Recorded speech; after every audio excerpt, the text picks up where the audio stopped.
Hello everyone, peace of Christ to all. Today we have a new topic, and I hope people will share this video. Now today we will have two sessions, which mean after we finish this, later we will have our Pal Talk room open for those who like to join us in Pal Talk. I was watching some videos in YouTube, and as usual, I come through this video, and we have a duty to expose the deception of the Muslims. In this video, as you see, there is a viewer of 226,000, and the video is very short. It's not even 2 minutes. I mean, it's nothing. They speak in this video about the book which is called the Codex, which is a book found written in Greek, and this book simply is a collection of writing about the Bible. It's not the Bible; it is a collection. So there's many books inside. It's like an archive. It's not really. It's an archive more than it is a book. And if you see in the address of this video, it says, "Word all this Bible confirms the Quran." But if you watch the video, there's nothing there confirm the Quran. Actually, it's the opposite. So we will start with this, speaking about the corruption of the Bible today, and starting with the corruption of the Muslims, even of their own statement, because I never saw Muslim isn't honest. Never, never, ever. And you will never find one. If you found a Muslim isn't honest, it means there's something wrong. It means there's something really, really wrong. I'm not going to play the video because this is CNN and they might flag us for the funny CNN. They will flag you if it's me. If it's a Muslim, they will not flag them.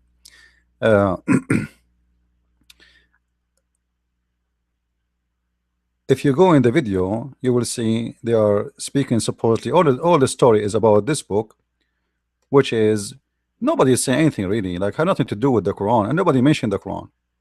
But the Muslims, they love to confuse you. And look at the end, and this is how funny they are and how stupid they are. Actually, they say to you, if you like, they are quoting from CNN that if you want to find this book, this is where you can find it. Now I advise everybody to go and read it, and you will see that this book is not only does not confirm the Quran, it does confirm that the Quran is the book of the devil. Not only they are lying in what they are saying regarding confirming the Quran, they are lying about everything. And that is a perfect example of what Muslims is about. I'm not against anyone try to prove his religion to be true, try to prove that others are wrong. But the problem with Muslims, they try to do that based on deception and lies, and they themselves, they know they are lying. So this is what we will do today. And today I have a good news for the Muslims. I hope Muslims would listen to this video. They will copy my videos because I'm going to agree with them about what they claim of corruption. And then you will see the Muslims will be so sad and so unhappy because I agree with them. And this will show you how stupid this religion is. And I'm very serious about saying very stupid those people are, because you see they are working hard to make you agree that your Bible is corrupt, right? Now if we agree with them, are they going to be happy? The answer no. They will be so upset. And today we are going to prove this. So welcome everybody. Please invite your friends, tell everybody. Actually I was trying to start my podcast a little bit earlier, but I have some difficulty in my software. For some reason Google is not recognizing my software, which usually I use for broadcasting. This is why I was kind of late. So let's see how legitimate what Muslims say when they make a title like this. I mean, are they trustworthy? Can you really believe a Muslim say anything to you? We will show you that this is absolutely false. One of the biggest argument between the Christians and Muslims is the crucifixion of Jesus. And if the crucifixion of Jesus is true, it means all of Islam is false. and the rest really will follow. I mean, like, this is an event. If you prove it, the rest is going to be follow, because Islam deny big deal that Jesus was ever crucified or even being killed or even die in this earth. According to Muslims, as you know, they claim that Jesus, he was left up to heaven without any death, which means he is alive for the last 2,000 years and more. Uh, Now, just to prove in a fast way that when they say that this book, which is written in Greek, which is a collection of many writing and books, it's like an archive, like a Christian study for Christianity, let's say. It's a collection of writing. If this book proved that Jesus is crucified, it's mean this book not only confirm our Bible today, it confirmed that Muslims are a bunch of liars when they say that this book confirm Quran. So what we will do, I will choose just a verse which is written in the New Testament today, and a verse written in that book in more than 1500 years ago. One of the funny things, by the way, the Muslims, they cannot find us something written old about their religion. I mean, the oldest Quran they have is not even from the 6th or 7th century. They don't have an old Quran. Some, they say to you, we have Quran written more than like almost 400 years after Muhammad. This is absolutely lie. There's nobody have such a Quran. And the funny, they try to say to you, uh, do you see the manuscript about the Bible? And the manuscript is a changing, like, there is a manuscript saying this and there it says that, and etc. The fact, the more manuscript we have, the more the Bible get better translation, because the more manuscript we have better understanding of the text and of the language. And remember, the book is written in many languages, not only in Greek, not only in Aramaic, not only in Hebrew. It's written in the Coptic language, in the Aramaic language, and the ancient Aramaic, the old Aramaic, and even the Coptic Egyptian language, and even the Ethiopian, and not to mention that there is an old writing too exist in Persia and exist in faraway countries like India. So do really this book confirm the Quran, or the Muslims will make this such a title? They are fabricating a statement. Obviously, it is a fabrication. Let us go and choose just one verse from this book, and then one book from the New Testament today. So I went to this website, and they have a translation for both versions, both books. I will make the text bigger, and I apologize again. I cannot really zoom much with because I don't have the software, as I said, I use with my usually with my podcast. It's not working. The devil is fighting me. So if you read with me here, you will see that this is the book. The book, they are saying it's confirmed the Quran. But as you see, if you read with me, this is word by word. It's the same as the New Testament today, and it's confirming that Jesus was crucified, and confirming that Jesus resurrected from death. As you see the story in front of you. So how the Abdul dare to say that this book confirmed the Quran? I mean, do you have any kind of dignity? Do you have any kind of honesty? This book confirmed that the Quran is written by a scumbag and a liar. Because one of the most important thing in the Bible is, actually for us as a Christians, is the crucifixion of Jesus. And as you see, this book not only confirming the crucifixion, it confirmed the resurrection. So how a Muslim Abdul, he make a title for his video, and this title saying the following, that word all this Bible confirm the Quran, simply because they are liars and they have no honesty and they have no dignity. Now let us go for the topic of corrupting the Bible. Some Christians, they might be upset from me from what I'm going to say right now. You see, the Muslims, when they say to you the Bible is corrupt, Christians right away they start jumping to prove that the Bible is not corrupt, right?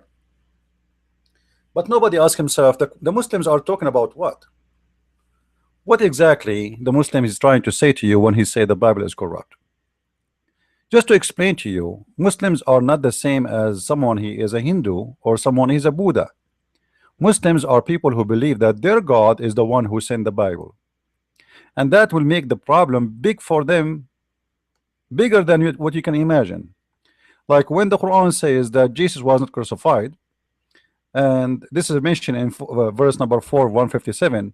Why even the Quran is speaking about Jesus? Why? Because Jesus supposedly is a prophet for Islam too. From here we need to understand that Islam is supposedly a religion which is not a new religion. It is the same religion we have before as a Christians and as Jews, and just Islam is the new message of Muhammad, who is a messenger from the same God which supposedly we follow. This is how the Muslim they understand their belief, and this is how they understand or their take to Jesus. So Jesus supposedly belonged to them too, not only belong to that to us. Now, before I start here, just to show you some of the roots of the Quran about some issues the Muslims they say before we talk about the corruption of the Bible. In chapter 4 verse 157, you can read any Muslim translation, which I don't approve anyway, but you know, for the sake of argument we will use it because it's a Muslim translation, so they will not say I'm changing the words. According to the verse in the front of your eyes, the Quran states that Jesus was not crucified, rather he was someone else. He was a clone. Someone else looked like Jesus, appeared to be like Jesus, but this is not Jesus. So Allah cloned someone looked like Jesus, and he made him to be look that Jesus is a crucified, and the Christians made Allah, he made them believe that Jesus was a crucified. Now the story here by itself, by the way, is a proof that our Bible is correct, and I want people to listen to carefully how we can get from the Quran the first proof that our Bible is correct. What the Quran is saying here, let me try to make the text bigger, and again I apologize, I cannot use the software which is usually I use to zoom in.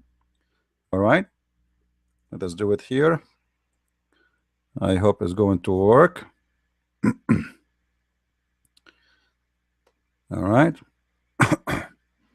I made it the maximum I can go. So they say we killed the Messiah, Christ Jesus, the son of Mary, who is the one who says supposedly the Jews, but they killed him not, nor crucified him, but it was made to appear to them. Now if you ask a Muslim who is the one who made that appear, he will say to you it was Allah. So please take a note of that. Allah, he made Jesus appear to be in the cross, that and he was crucified. And that's really amazing story, because the story here proved to us that Allah is a deceiver, and he deceived not only the Jews, he deceived even the followers of Jesus. He deceived everybody, made him believe that Jesus was on the cross when he was not. And this is mean when I say that when I call my book The Deception of Allah, that's a perfect, you know, description for Allah, because here we go, even the crucifixion, it was a deception. Allah could not save Jesus without deceiving the Christians and the Jews. And based on this, by the way, as long it was Allah who made us see someone look like Jesus on the cross, which means Allah, he cloned someone look exactly like Jesus. He have the same face of Jesus, the same eyes of Jesus, the same voice of Jesus, and even the mother of Jesus could not recognize that this is not Jesus. That's mean what's our fault if we believe that this is what Jesus? What is the fault of the Christians if they believe that Jesus was on the cross, if Allah, the deceiver, he made someone look like Jesus on the cross? So the stupid religion of Islam, Allah will judge us for believing that Jesus was a crucified, when Allah is the one who deceive us and make us believe that Jesus was a crucified. I mean, do you see how stupid this logic is? Allah is going to send you to hellfire, you Christians, because he made you believe that someone looked like Jesus on the cross. But Allah was playing a game. It was not a true Jesus. So he put Jesus in the cross, but it was not Jesus. So you saw Jesus, but it was not Jesus, and then you believe it Jesus, but it was not Jesus, and then you wrote in your book that Jesus was crucified, but the fact Jesus was not crucified, it was Allah playing games with you. And this is how stupid Islam is. But the important about this story here for us, this story confirmed the Bible. Why? Because if the Quran itself witness that we witness a crucifixion of someone look exactly like Jesus, the witness should write down what he saw and what he believed. Are you guys getting my point? If I was a witness in the front of the cross and I saw Jesus in the cross, and now I am Luke, I am Mark, I am John, I am whoever I am one of those who witnessed Jesus' story. Even if I'm not a Christian, let us say I'm a historian, I'm going to write a book about what happened. And then I wrote in my book that I saw Jesus the Christ was crucified in the day of etc. Should I write what I saw, or I should write something else? The true witness, my friend, is the one who write down what he saw, and the Quran witnessed to us that this is what we saw, which means the true story is what is written in the Bible. The game story, which is supposedly Allah is cloning someone, is what is written in the Quran. So look how stupid the Quran is. The Quran confirming that your story in the New Testament is absolutely true, and you witnessed the crucifixion of Jesus, and Allah, He made you believe that it was Jesus. But in fact, the Quran saying to us after 600 years, I was playing games with you, it was not Jesus. I mean, this is really stupid. This is really stupid. One of the funny ideas when the Muslim they say to you, you change your Bible. Will you change your Jesus, you idiot Muslims? You accuse us of changing the Bible. You change the whole of Jesus. Here we go. Your God Allah, He replaced Jesus. He put someone else look like Jesus in the cross. And then you are coming to me talking about me changing the Bible. You can't change Jesus, replace Jesus, and clone Jesus, and then you have no problem with that. So the story in the Quran here confirm what the Bible is written is true, because this is what we saw. And Allah here, supposedly Allah is talking, remember, Allah is saying that He made it appear to us that Jesus was in the cross. So when we witness that yes, Jesus crucified, we are not lying. And I hope the Muslim understand how stupid the Quran is when He made this statement. And then Allah, He waited 600 years to send us another messenger who never been a witness, to say to us Jesus never been crucified. Now the Muslim, they ask you, how many manuscripts you have for the Bible to prove the Bible? But the fact they don't have even one manuscript for the Bible they claim. Like, isn't it funny? They are asking you, we have tens of thousands of proofs about the crucifixion of Jesus and what Jesus did, etc., and we have thousands of manuscripts, and yet they don't believe all of this. And then they believe someone who came 600 years after Jesus. He don't even have one manuscript of anything. I mean, everything in the Quran. Do Muhammad have a manuscript for it from the people before him? No, never, nothing. Still the Muslim believe him. So you have thousands of manuscripts about Jesus is a problem for them. Still they will not believe you. But Muhammad, who have zero manuscript, he has zero proof, they believe him, and nobody asked him for any manuscript. Like, did any Muslim ask Muhammad in the time of Muhammad, what is your proof that Jesus wasn't crucified? Do you have any proof? Like, you were a witness? How you get this information? You were not in the time of Jesus. You are not one of the apostles of Jesus. So where do you get this idea that Jesus wasn't crucified?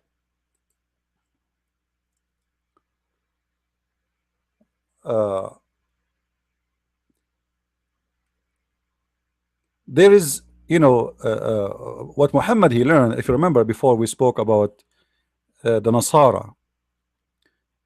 The Nasara, are a group of people who believe that Jesus is the Son of God. They believe in his crucifixion, but their own books, which is not approved by us as a Christians. As an example, there is uh, I think the book is called Apocalypse of Peter. Chapter 81. If you read chapter 81,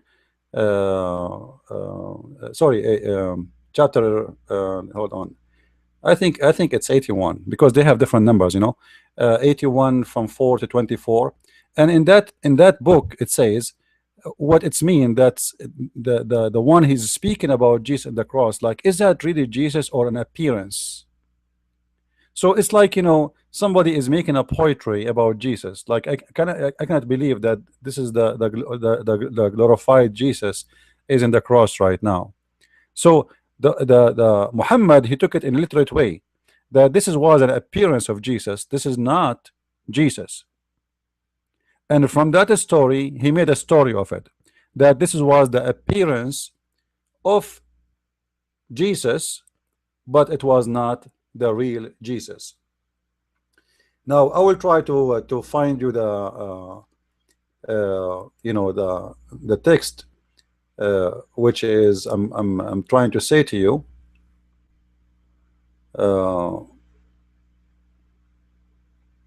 Let us see. I will look for it because I don't want to quote from memory. Here we go. Let us see in this book here. I saw a book have some collection of it.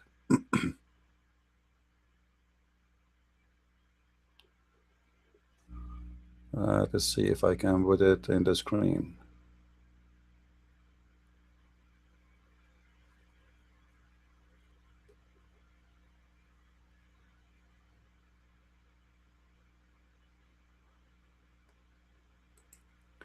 Let us see if I can do it here.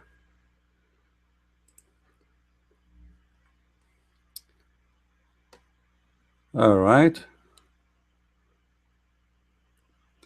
I don't know if the text is going to be clear for you guys, but I hope so. If you see here with me, let me zoom in. All right. So simply, what this book, which is not accepted by us other Christians, is not saying that Jesus was not crucified. It's supposedly, in the book of Peter, he is saying, let us say, he is doing a meditation about Jesus in the cross, and he's speaking about Jesus. All right, and he described how Jesus is in the cross, and he says he appeared to suffer. All right, he appeared to suffer. Look what it says. I saw him apparently being seized by them, and I said, what do I see? O Lord, is it yourself whom they take? Are you holding on to me? Who is this one above the cross? Who is the glad and laughing? And is it other person whose feet and hands they are hammering? So from this statement here, Muhammad, he took this story and he make it as this is was someone else appear. And Peter is a question, is that Jesus himself? Or this is someone look like Jesus, exactly like Jesus? But what the story here is saying, it's like it's like a meditation. It's like saying, oh, like this is the Lord himself, the Lord that we worship. He is right now in the cross. Like, is it him or is someone else? They are this is not really about questioning who is in the cross. This is something metaphorical about the suffering of Jesus. Is that the God, the glorious himself, or this is the body, the flesh, which is Jesus hold only? So Muhammad, from this statement, he made a statement, make it in the Quran, but look stupid in the Quran, because in the Quran confirm our gospel to be true. In the Quran he made it in different way. In the Quran he made it like Allah is the one who made Jesus appear to be in the cross. But this is where he bases his story from. It's coming from this statement, but this statement never say that Jesus wasn't crucified. And actually, if you read the whole chapter, you will see it says clearly that Jesus was crucified, even in this book, which we don't accept. So this is where Muhammad he got his fabricated story. I'm just trying to share with you the roots. Now we go to the Quran and let us inspire, inspire the Muslims with some ideas about how to prove that our what they claim to be our book is corrupt. I'm going to help the Muslims. All right, seriously, I want to help the Muslims. Listen, Muslims, from now on, I want to ask every Christian, if a Muslim he asks you, is it true that the Bible is corrupt? You as a Christian, you have a duty to say, yes, the Bible of Allah is corrupt. Because remember, when the Muslims speak about the Bible, they are not talking about your Bible, they are talking about the Bible which is sent by Allah. All right, Allah he sent the Bible. As you see, the whole Quran is speaking about such a thing. Chapter 3 verse number 3, Allah he sent down the book confirming what is between your hand, and he sent the Torah and the Injil. So who is the one who sent the Torah and the Injil? It is Allah. So when a Muslim he says to you the Torah is corrupt and the Injil, the gospel is corrupt, you say to him, well, you are talking about the Torah and the gospel of Allah. We have no problem with that. Yes, it's corrupt, because none of us believe anyway that the Torah or the gospel was sent by Allah anyway. So obviously the Muslims are talking about different book. They are not talking about my book. My book have nothing to do with Allah, have nothing to do with Muhammad, and have to do nothing to do with the religion of Islam. So when a Muslim speak about that, you are talking about who exactly? Can you explain to me, like, who is the one? What Torah you are talking about? What is that Torah? Where do you get this Torah from? So obviously the Torah we are talking about is not our Torah, because this is a book is sent by Allah, and the gospel we are talking about here in this Quran is not our gospel, because this is a book sent by Allah, and we don't believe in such a book. We never heard of this Allah. So when a Muslim he says to you that the book of the Torah and the gospel is corrupt, he's talking about a book sent by his God. So what's my problem? You as a Christian, you should say, yes, the book of your God is corrupt. And now we will have a really a big problem. The problem is, why Allah he allowed all his book to be corrupt, and he decided not to allow to corrupt the Quran. Remember, as long all those books are his books. So what is the difference between the Torah and the gospel and the Quran? Why Allah don't want to protect the Torah and the gospel the same he want to protect the Quran? Is Allah being selective to his own words? Is the words of Allah is better than his words?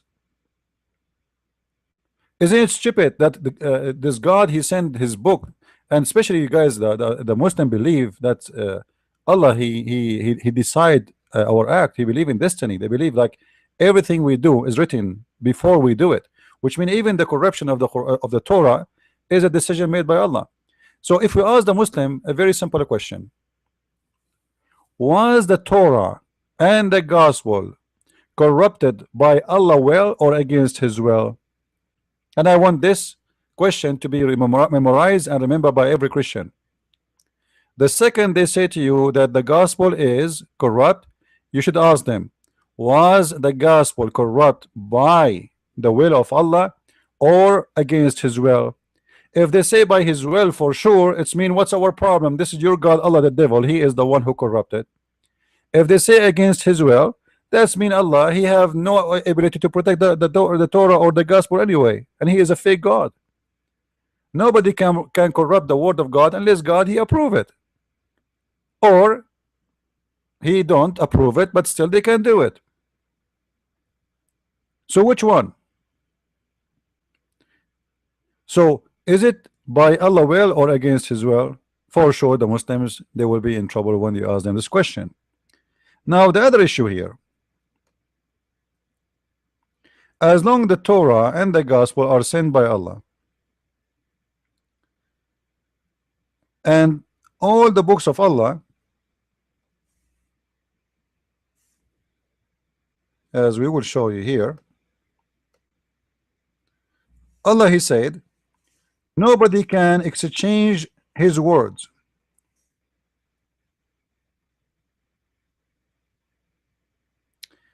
In chapter 5 verse number 34, it says, no one can replace or change the word of Allah. In chapter 6 verse 115, it says nobody can change the word of Allah. In chapter 18 verse number 27, it says nobody can change the words of Allah. And if the Torah and the Gospel are part of His words, then how you can say that the word of Allah is changed? Especially when you read the chapter 6 verse number 34. In this chapter we have a problem. Speaking about rejected were the messengers before thee. So it's mentioning here the messengers before thee. Who are the messengers before thee according to the Quran? Isa and Musa. Isa supposed to mean Jesus.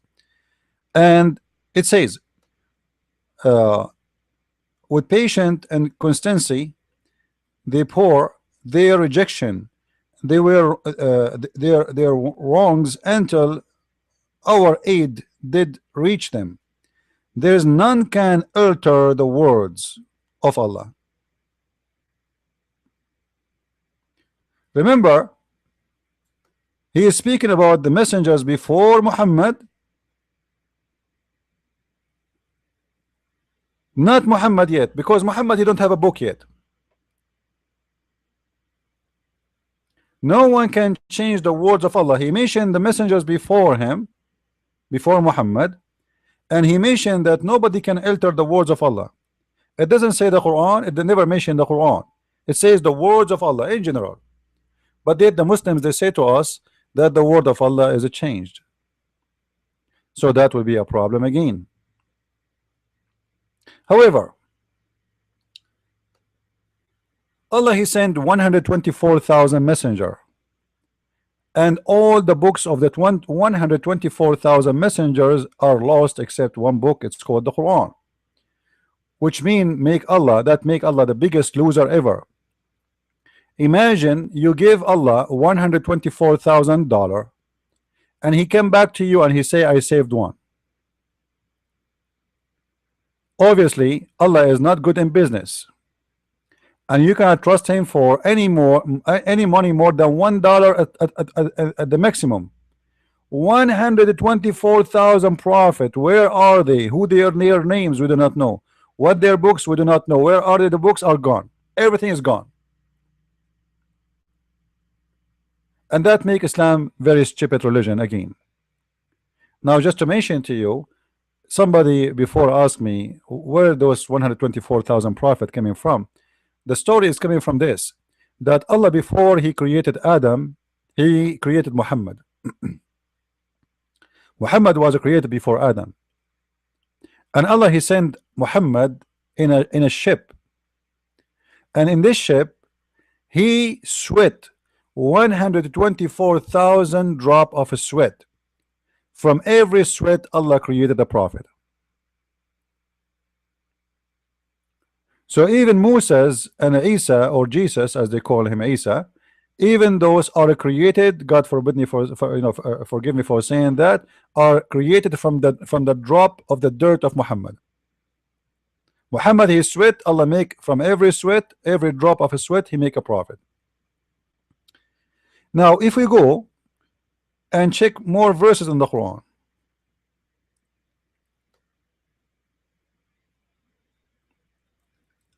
the Quran have tons of verses saying clearly that the Bible is confirmed by Muhammad. In chapter 2 verse number 41,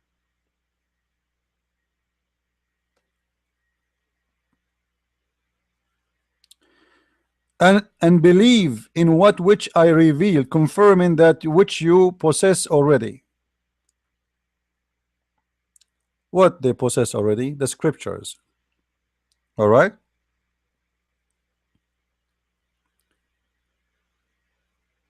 You possess. The Quran is speaking about a book they possess already, not in the past. And he is confirming which you possess. So when the Bible was corrupt,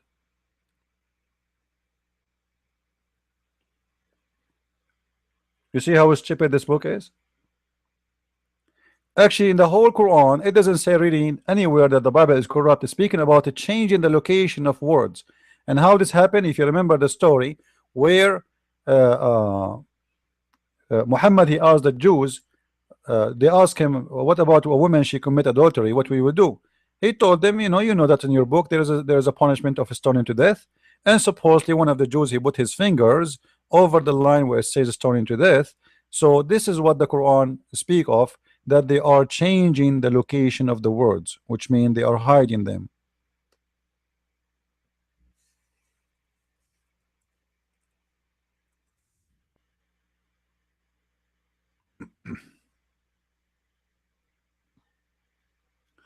As you see here in chapter 4 verse number 46, so they changed the location of the words of its places, as you see, but doesn't say anywhere that they added words or they took words. And if you go and read the book, it's called Asbab al-Nuzul, or the reasons for those verses to come, you will see it's about a guy who put his hand in the top of the Torah to hide a verse, which means the verse is there and they did not even change location, but they placed their hands in the top of it to hide it. That's the whole story. All right. So the Quran confirmed. There's tons of verses as you see here. Let me show you how many verses are speaking about confirming the Bible. This is another one. Chapter 2 verse number 91. Again, Muhammad is confirming what is already with them, what they possess right now. How you can confirm something is corrupt? That would be stupid to do so, right? So Muhammad again is confirming what they possess with them. And one of the funny things about the Quran, by the way, Muhammad, he said to them, why then slew ye the prophets of Allah? What? If you are indeed a believer. Here I have a question for the Muslims. How come the Quran failed to tell us one prophet was killed by the Jews, and who is the one was killed by the Jew? Listen carefully, Muslims. Your Quran confirmed that there's prophets being killed by the Jews. Name one.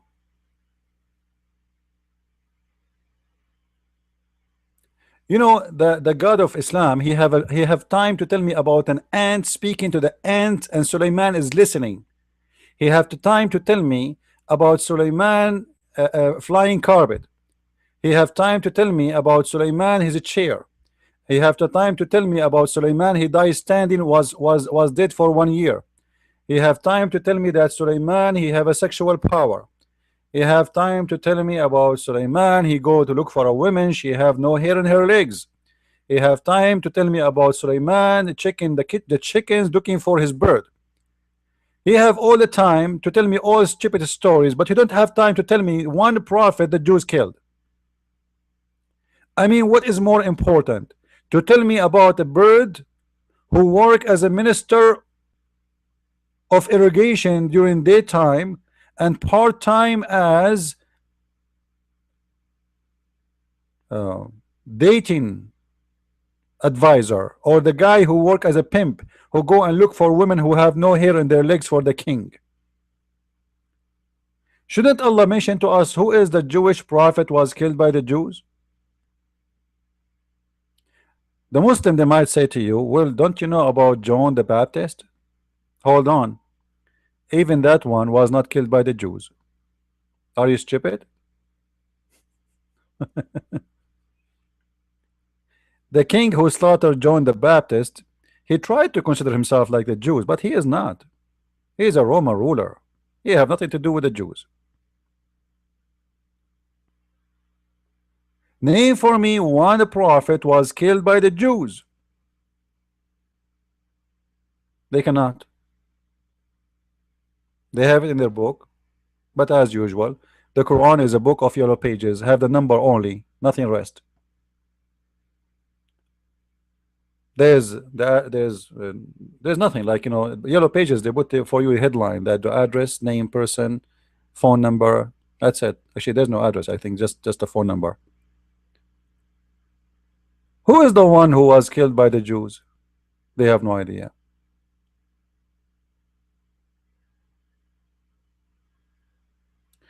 We continue. As long, you see all those verses, by the way, all those verses, it says that confirming what is between their hands, what is with you, what you know, what with them. It's amazing. Like, it's still the Muslim, he will say to you that the Bible is corrupt. And again, I have no problem with the Muslim saying the Bible is corrupt, because he's talking about the Bible of Allah. Therefore, I agree with you that your God Allah himself is corrupt, so why his books will not be corrupt anyway? And this is additional reason for me not to trust Islam and not to believe in this God. Because if Allah always send books and his books are corrupt, what is the proof that the Quran is not one of the previous corrupted books? As an example, who is the one who will protect the Quran from being corrupted? The Muslim will say Allah. Hold on. Look what the Quran says.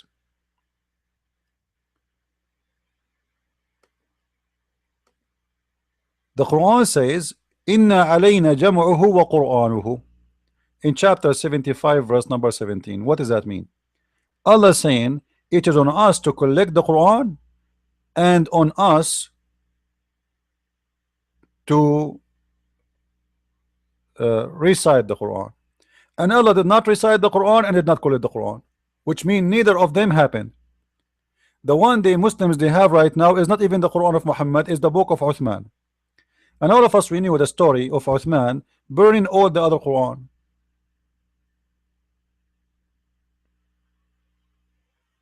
Why he burned all the other Quran? Because simply they are different.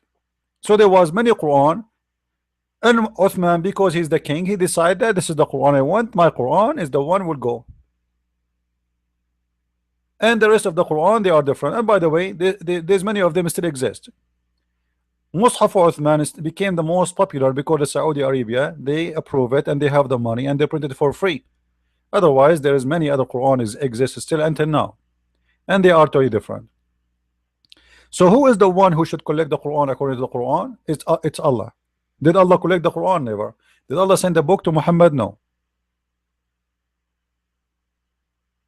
Remember, the Quran speak that Allah sent to Moses the whole Torah. You see that you know, in the Bible we speak about that Moses was given the tablet, right? But the Quran does not speak of the tablet as we believe in it. The tablet, we know it have only the commandment of God, the 10 commandment.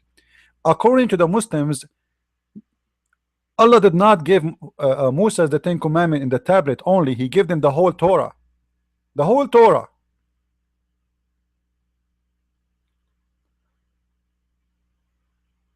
And if Allah he gave Moses the whole Torah and all of it written in a rock, in a stone or stones,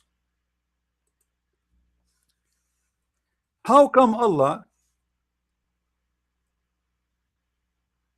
he wrote those words or this book, the Torah, to Moses in the tablet, yet this tablet is destroyed? Like, I mean, how the Jews they can corrupt that book? What the purpose of Allah is writing it in a tablet if he is not going to preserve the Torah? And why Allah did not do the same with Muhammad? Someone might say to me, why God did not do the same with Jesus? You know, Jesus, he supposed to, for a very simple reason. You know, we believe that Jesus is our Lord, God in the flesh is between us. Moses is a messenger. So Jesus, when he speak of himself. He is the word. He do not need to give his word to a messenger and write it for him. He himself is the word. So for us, Jesus is the walking, talking word of God. The walking, talking, living word of God in earth. He is the word himself. And the word became a flesh.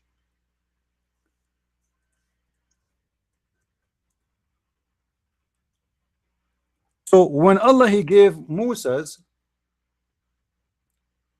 those tablets,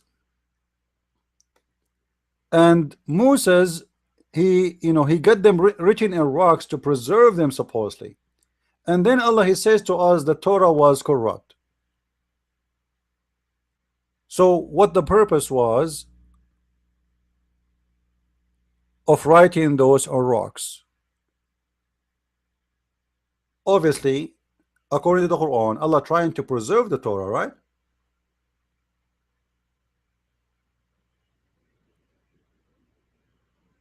If you go in the Quran, let me find you the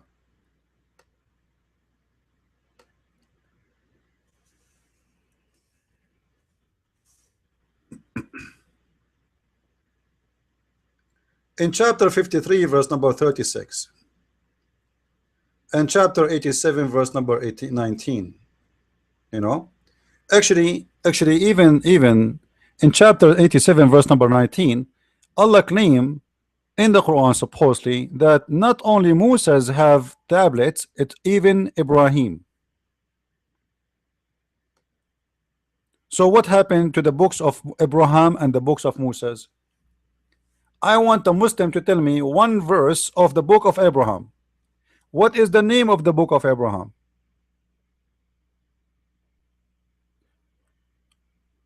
Any Muslim can tell us. So how we know that even Abraham was exist if we can delete all his books?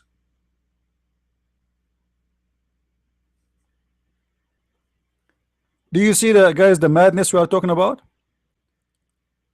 Abraham, he have books. Anyone heard of such a thing? Since when? Can the Muslim tell me what the books of Abraham? What the name of the book of Abraham? The Quran names all the books. As an example, name the book of David, name the book of Moses, name the book of Jesus, but yet the book of Abraham have no name.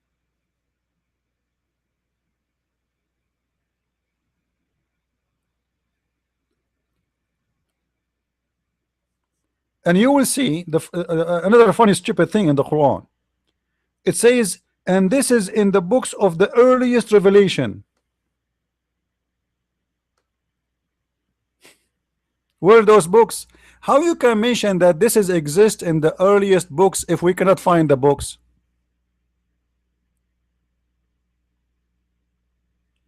Are you guys following me? Isn't it stupid? How we can speak about earlier books if you are denying their existence?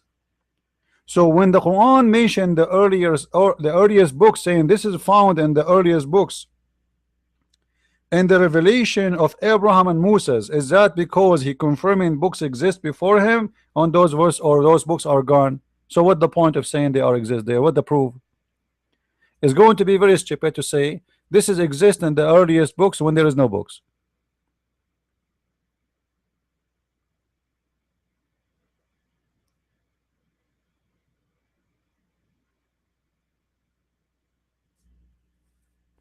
I'm talking about the Quran.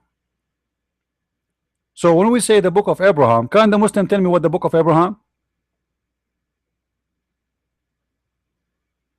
I read the whole Quran. I never heard of something is called the book of Abraham. There is no such a thing.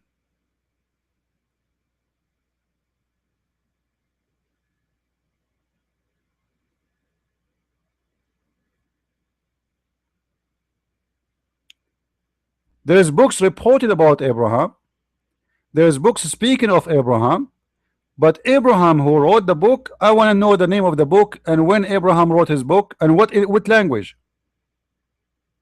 Can the Muslim even tell me in which language Abraham, when he spoke and he wrote his book, what language he used? Don't tell me it was Arabic.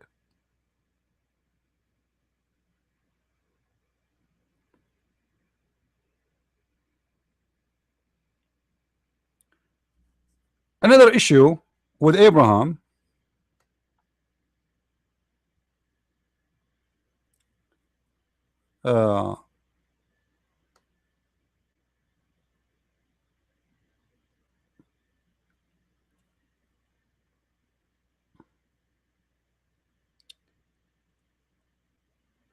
let us see.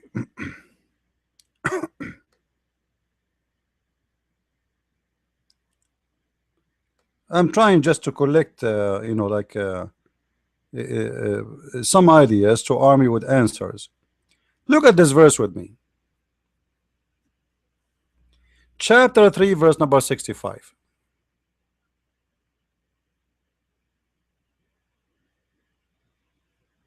Chapter 3, verse number 65.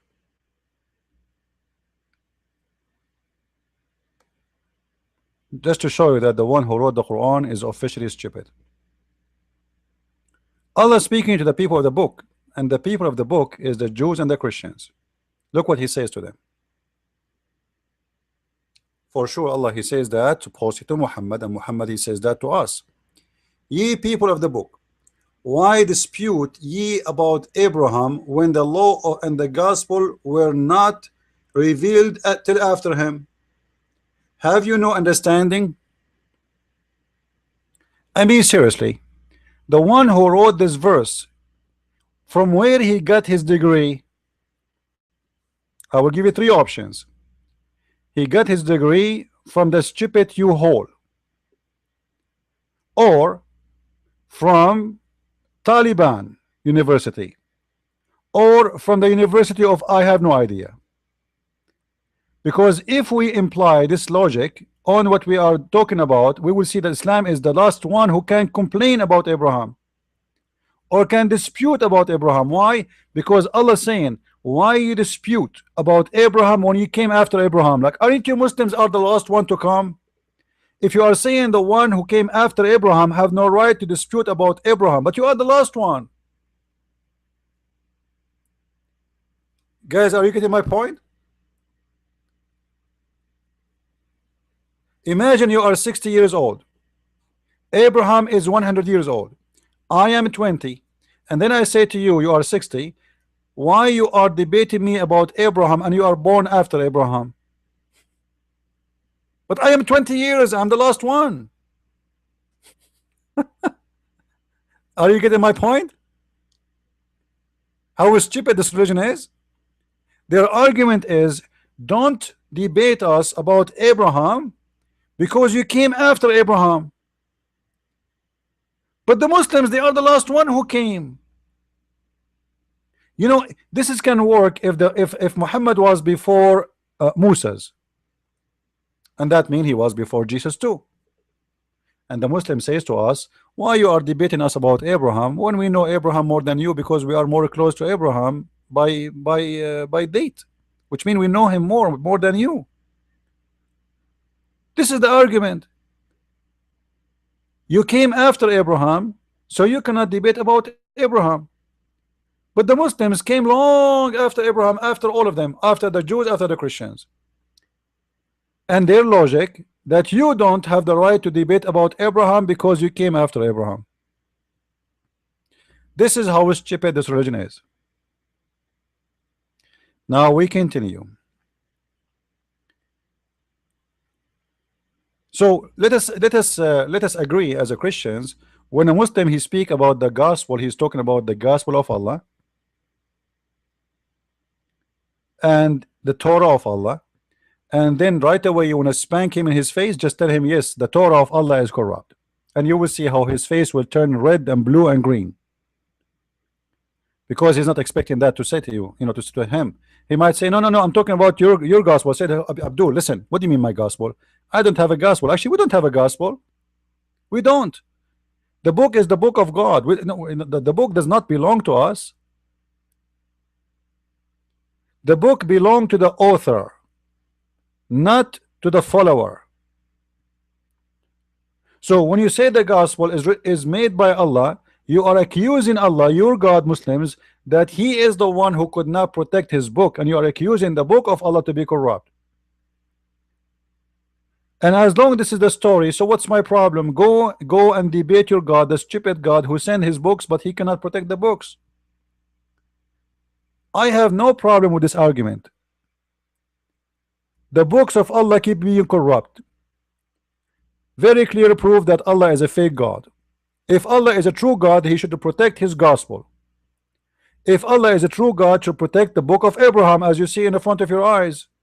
Allah is saying that Abraham have a book, but yet the Quran failed to name it. I never heard anywhere in the Quran any name of a name is called the book of Abraham, but yet they claim that there's a book is called the book of Abraham. So Abraham, he sent books. He have books. All the messengers, they have books, yet Allah, and all those books are books of Allah, but yet Allah cannot protect any of His books. Now, was Allah protecting even the Quran? Absolutely not. If we go to the hadith,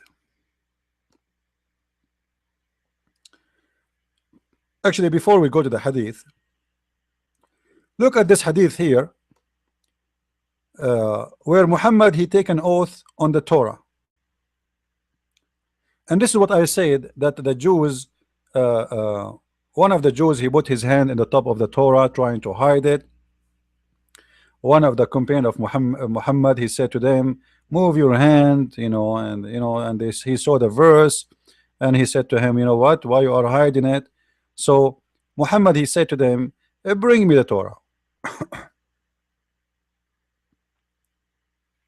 As you see in the front of your eyes, bring me the Torah. So the Jews, they brought him the Torah. Muhammad, he put the Torah in the cushion, and he put his hand over the Torah, and he took an oath saying, I swear by thee, or let us say he taken an oath saying, I believe in thee and the one who sent thee.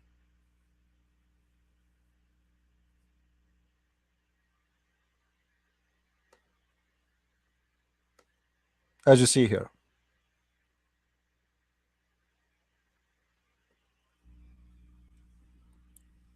I believe in thee and the one who sent thee.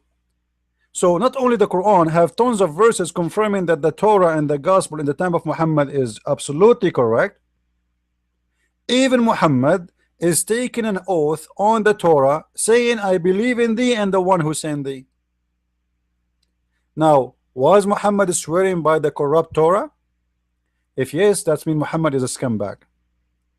For the one who swear by a false book, he's a false prophet. If this book is corrupt, how dare Muhammad to swear by it, saying, I believe in thee? I believe in you, all of you. I believe in thee. Do you see it? In Arabic, he says, ثم قال ائتوني بالتوراة فأتي بها فنزع الوساد من تحته فوضع التوراة عليها ثم قال آمنت بك وبمن أنزلك. Bring the Torah for me. So he took the Torah and he took the pillow, and he put the Torah in the pillow, which means he's showing too much respect to the Torah. He's trying to be hypocrite to the Jews. And he put his hand on the Torah and he says, I believe in thee and the one who sent thee. If you ask yourself here a very simple question, why Muhammad even taken an oath in this? You don't have to. Nobody's asking him to do so. Do you see in the story anyone is asking Muhammad to take oath? No. Muhammad voluntarily, he is taking an oath in the Torah. I challenge the Muslim to tell me why. Voluntarily. No Jews asked him. No rabbi told him. It's not requested. There's no reason. He said, bring me the Torah. He put it in the pillow. He put his, and he says, I believe in thee and the one who sent thee. What was the purpose? I will tell you. Muhammad is being a hypocrite to the Jews. He was trying to convince them that he's a Jew like them. This is why Muhammad, when he practiced Ashura,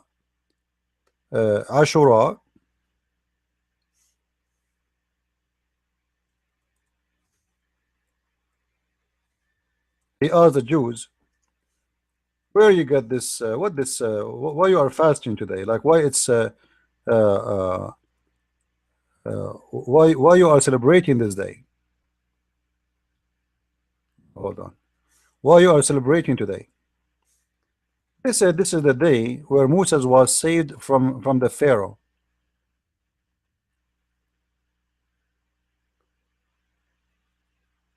And he decided to fast the day of Ashura. Since then, he asked the Jews, why you are fasting this day? They said this is the day where Moses and our nation, they are saved from the Pharaoh. They crossed the sea. So Muhammad decided to fast it until Ramadan came, and he stopped fasting on Ashura. And not only this, he said that Ashura, the one who fasts Ashura, if you fast this day, Allah forgive all the sin of the previous year.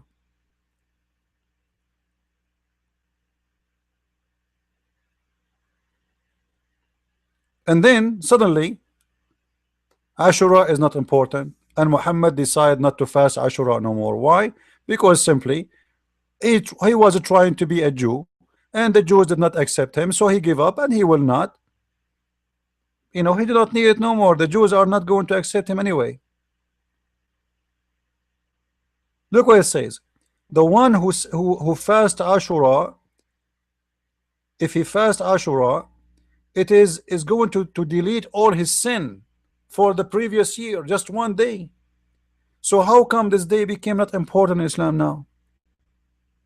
How come it was a day will forgive all your sin for the previous year? Suddenly this day became nothing because Muhammad, he failed to make the Jews believe in him. This is why Muhammad, he said, if 10 of the Jews only, if 10 of the Jews only believe in me, the rest of the Jews will believe in me, which means Muhammad, he failed to make 10 Jews believe in him.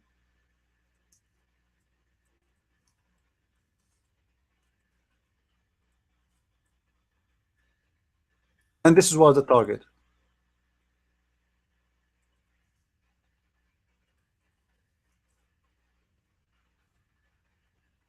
He worked hard trying to convince the Jews that he is not against them. He is, he is a believer. He is, he believe in the Torah. This is why he is taking oath in the Torah, as you saw in the screen. Uh, so, he did everything he can do. Still, the Jews don't accept him. He don't match anything about prophecy and to be a prophet. As you see here, the hadith is so clear. The prophet said, had only 10 Jews, and you will see here it says amongst their chiefs. This is false. The hadith doesn't say that. The prophet said, had only 10 Jews believed me, all the Jews would definitely have believed me. That is proof that how much Muhammad, he failed to convince the Jews. If only he can make 10 Jews believe. But he could not. The mission was impossible. Now, one of the reasons the mission was impossible for Muhammad to convince the Jews, not only he is not from the children of Israel, he didn't fit even with his own Quran.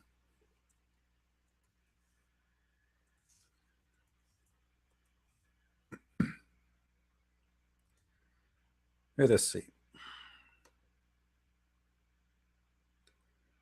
The people, they keep asking Muhammad for a miracle.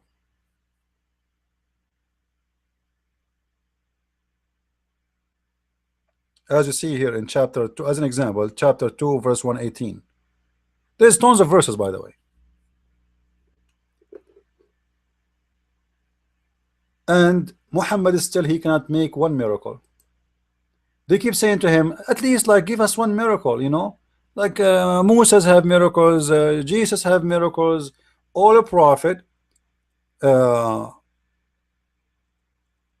miracles, except you, Muhammad. Why? And Muhammad, he said to them, you know what? Well, Allah, he gave miracles for previous prophets before me, and he still, you don't, people don't believe in it.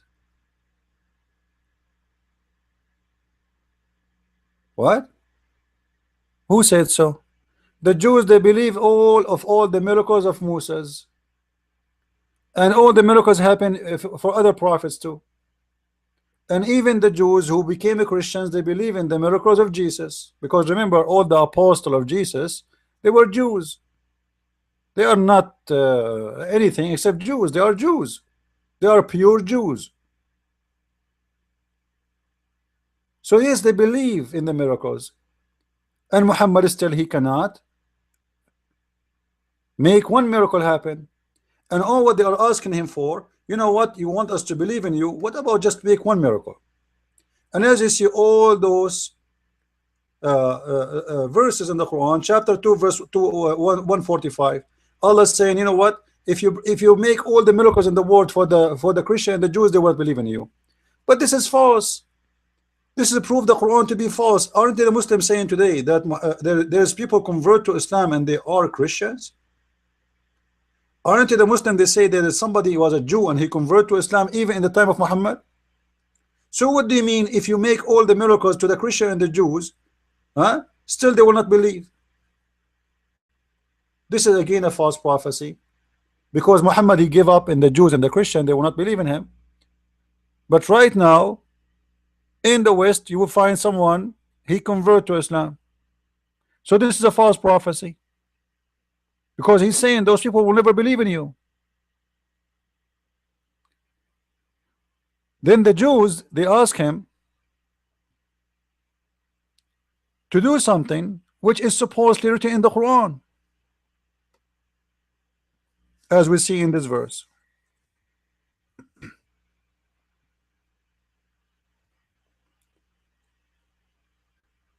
Muhammad in chapter 3 verse 183 confirm that Allah, he told the Jews the following, and please read with me. They also said, Allah took our promise not to believe in any messenger unless he showed us a sacrifice consumed by fire from heaven. So Allah told the Jews, don't believe anyone. He claimed to be a prophet unless he sacrifice, and Allah will send a fire is going to eat his sacrifice.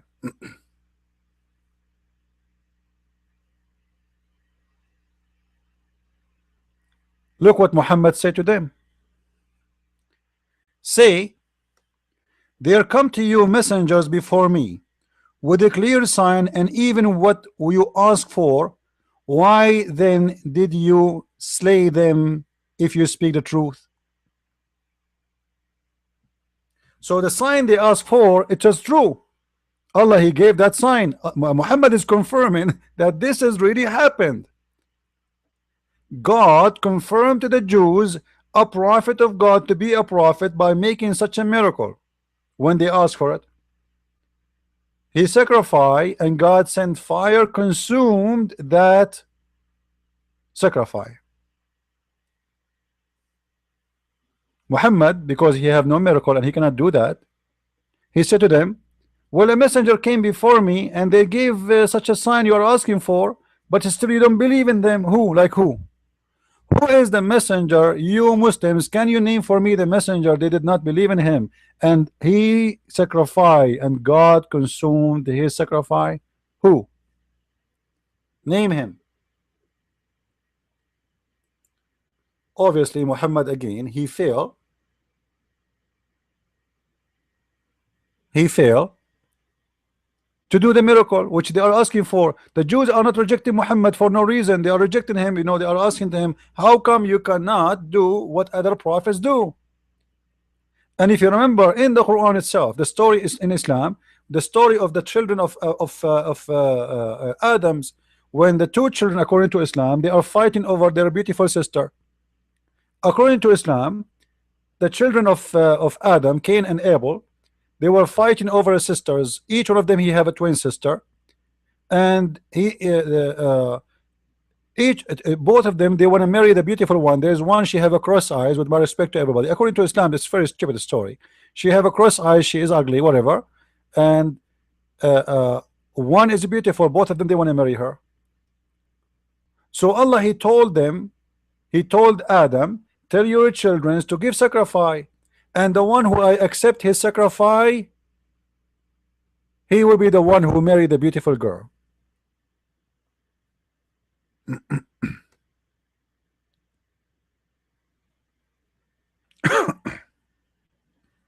As you see in this verse in the front of your eyes, chapter 5, verse number 27.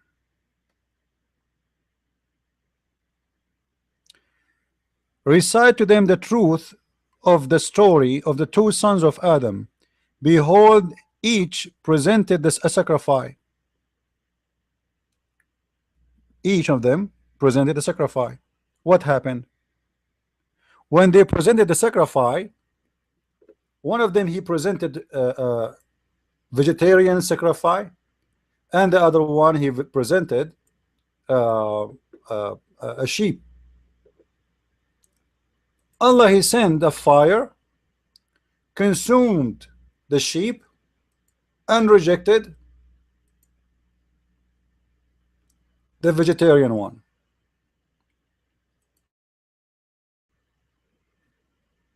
Which means Allah, since the beginning of the time of Islam, he show the sign of approving something by sending a fire to consume the sacrifice. So when the Jews, they say to Muhammad, as we showed you, well, you know what, Allah told us not to approve any prophet unless he make a sacrifice, and his God, he send a fire to consume the sacrifice. And let me show you the story again, so Muslims will not say we are making things from our own. This is the interpretation of Al-Jalalayn.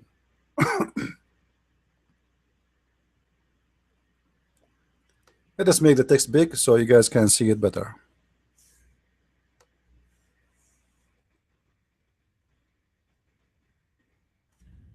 I hope it's clear now. This is Al-Jalalayn, and this is the official government website of the Kingdom of Jordan. And recite, O Muhammad, to them, your people, the story of and the tale of the two sons of Adam, Abel and Cain, truthfully, bil-haq, which mean by the truth.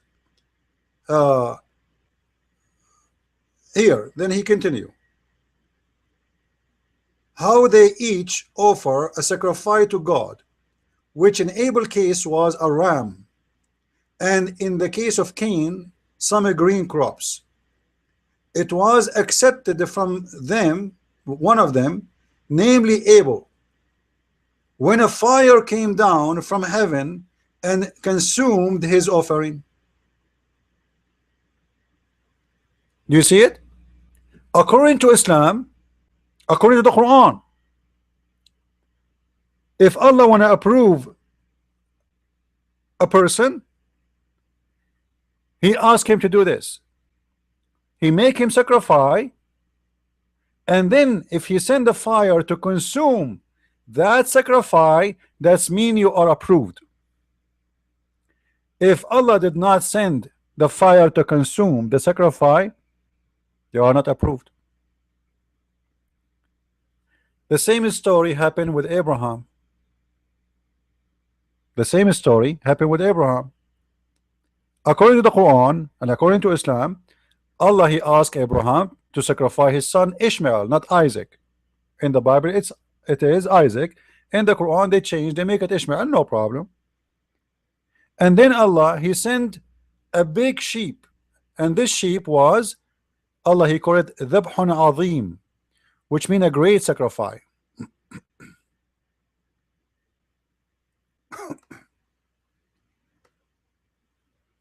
And then Allah he told Abraham, well, you know what, don't worry about sacrificing your son. I'm going to give sacrifice of my own. It's going to be great ram.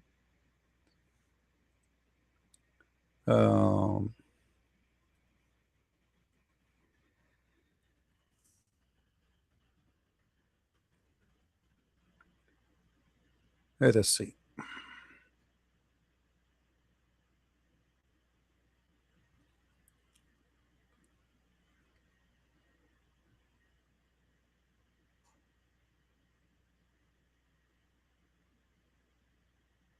This is the story here in chapter 37, start from verse 102. All right, where supposedly Abraham he saw a dream, a vision from God, and you know, he decided to do what the vision is saying, and then Allah he sent down a sacrifice. All right, as you see here.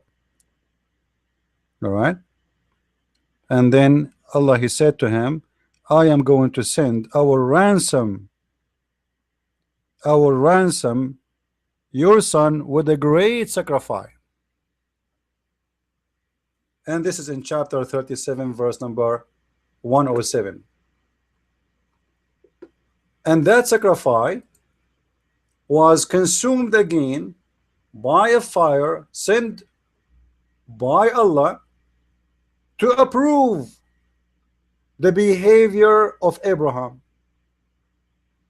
which means, according to the Quran, this behavior was always the behavior of Allah. He always sent the fire to consume. It happened more than once. It was the way for Allah to show his acceptance for a person or a behavior of a person. So when the Jews, they say to Muhammad, how come you cannot do that?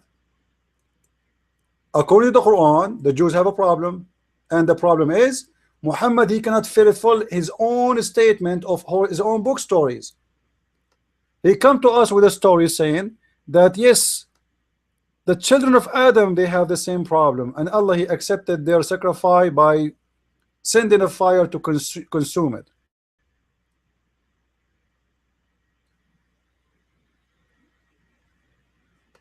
Abraham he have a sacrifice,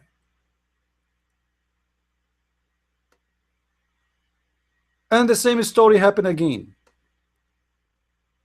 But Muhammad, he cannot bring any sacrifice, and his God will not do what he did before. So the question here, how come this God will make such a sign for a stupid reason? Like, as an example, if you think of the story of Adam and his children,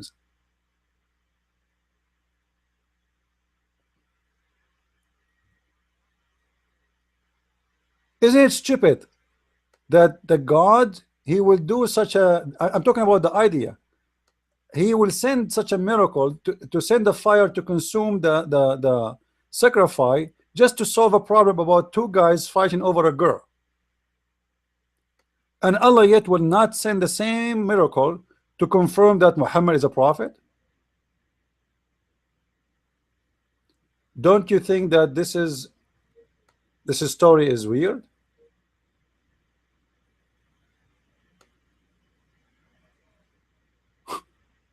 I mean, where is the logic?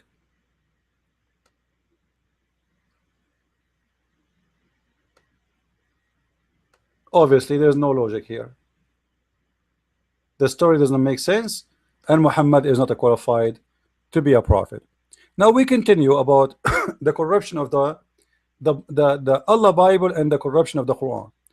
As long we agreed with Muslims that the corruption of Allah Bible is corrupt and the Torah of Allah is corrupt, so what about the Quran? Was the Quran corrupt too?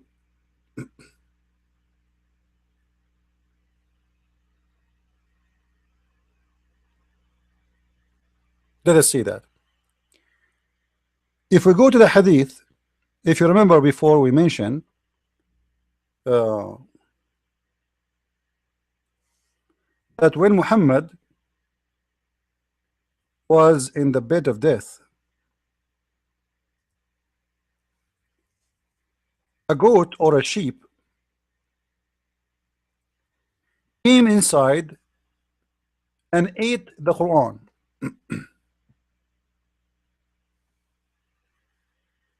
As you see with me.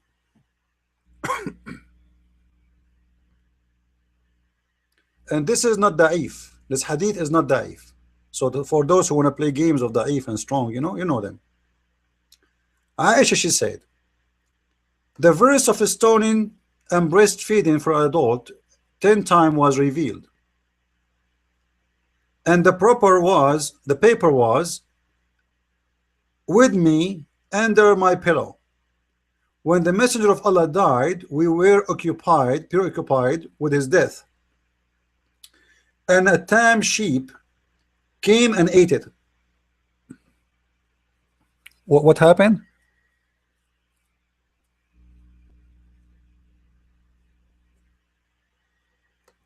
What happened, my friend, here, the Muslims confirmed to us in their books that there is a holy goat ate the Quran. And yet they are chasing you to prove to you that your book is corrupt.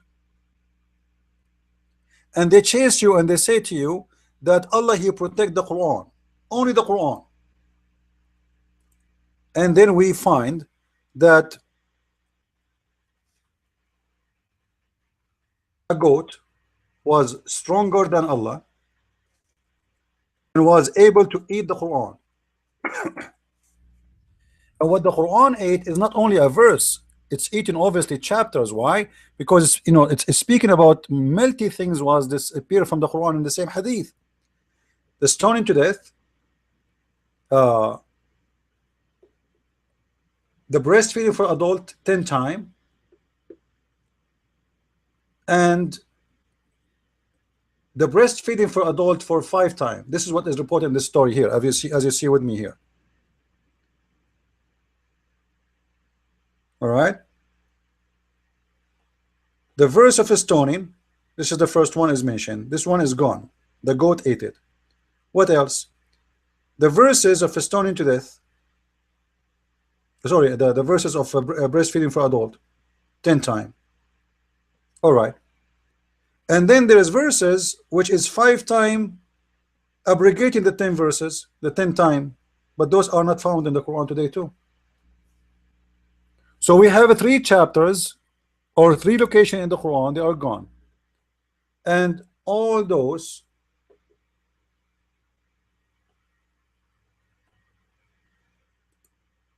are mentioned in 1 page in the hadith.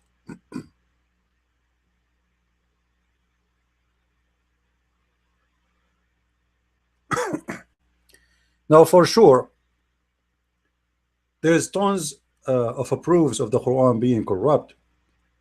Like as an example, Umar al-Khattab, he said the Quran is 1,025,000 letter, and the Quran today is not even 270,000 letter, I think, which means there's more than almost 2/3 of the Quran is gone, totally gone, and we cannot find it.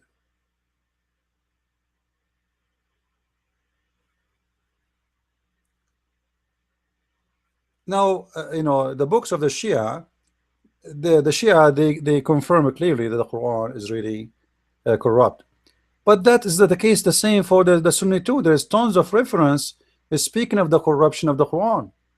This is not only in the Shia books, but for the Shia, like the most things they speak about is something that's called Surah Al-Wilaya, and this one they use to prove the how important is the family of Muhammad.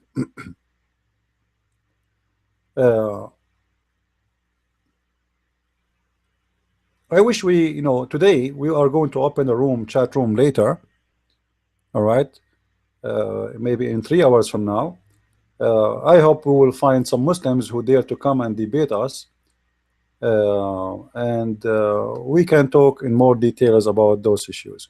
So there's no question that the Quran is corrupt, uh, corrupt by meaning, corrupt by order. Like as an example, even the Muslim today, they say to you that the Quran today is not the same way the Quran was sent to Muhammad when it's come to order. What does that mean? They say to you the revelation order is different from the Quran today. The first verse or chapter was given to Muhammad is the one where Muhammad been squeezed by the angel and he told him to read. But this one right now is exist in the Quran today in chapter number 96. But this is supposed to be chapter number 1. All right, it's supposed to be, but it's not there no more. And for sure there's tons and tons of reference, but we don't want to make it complicated. Today we wanted just to make it about when the Muslims speak about the Bible is corrupt, the Quran itself approved that the Bible never be corrupt. The Quran itself approved that the crucifixion of Jesus happened for real, as we showed you. And the Quran approved in the same time that Muhammad himself, he received satanic verses, and even Muhammad himself could not notice that those are satanic verses. If you remember, there's an old book written long time ago. I was a kid when this book is written. It's called Satanic Verses.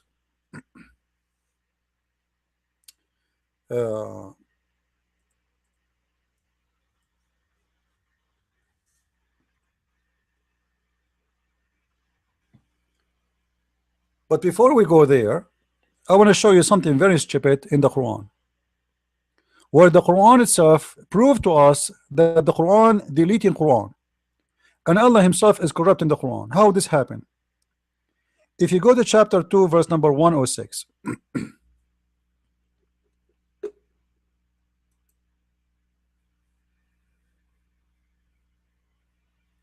yeah, I don't want to talk about Ibn Sarah. Ibn Sarah, you remember the story of Ibn Sarah?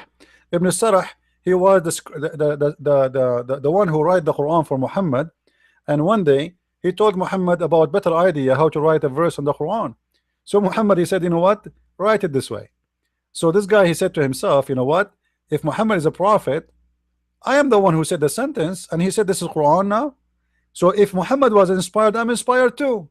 And he quit Islam and he left Islam immediately. And Muhammad ordered to kill him because he was so worried he will expose him, and he did expose him. Now look with me at this verse. And remember, Muslims, this is your translation, so don't blame me for this translation. None of our revelations do we abrogate or cause to be forgotten, but we substitute something better or similar. I mean, do you see how stupid this Quran is? Allah is speaking about the Quran now, not about the Torah and the Gospel. Allah, he have Quran better than the Quran. Allah is going to write Quran better than the Quran. Have you ever heard something stupid more than this? The Muslim, they say to you that the Quran is preserved in our chest. Allah is saying, Allah himself will make you forget the Quran, you idiot. What are you talking about? Allah will cause the Quran to be forgotten. Muslims, I challenge you to give me a reason for Allah to make the Quran to be forgotten. Do you think, guys, there's a reason? Imagine God, he send you a book and then he make you forget the book. I mean, what is that? What for? Why he send the book and then he want you to forget the book? It doesn't make sense. It's just stupid. Secondly,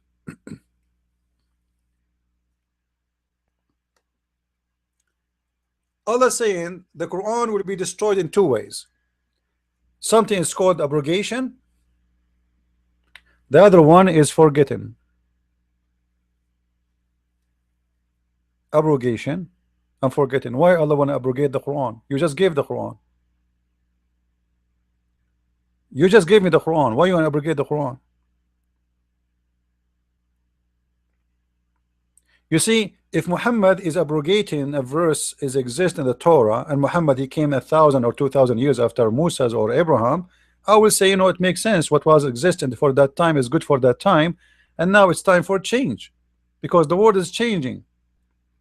But now you gave me a Quran, and second day you changed the Quran, as what happened in the chapter of Al-Anfal, verse number 65 and verse number 66. Allah told them, one of you can fight 10, and they went to war, they lost. So Allah he changed it. He said, you know what, now I found that you have a weakness on you, so I'm going to enlighten your task, and one of you can fight 2. So from 1 to 10 to 1 to 2. This is abrogation, the Quran abrogating the Quran, because Muhammad he found that he is being a liar and, you know, exaggerating about how many they can fight. But what I cannot understand, how Allah he says I will cause you to forget the Quran, and then he says he promised, but we substitute something better or similar, which it's really stupid. Why? If God is the one who wrote the first verse in the Quran,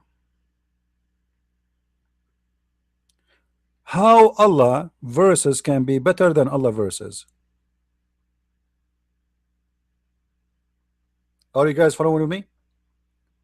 If the writer is the same person, how he is going to write verses are better than the previous verses?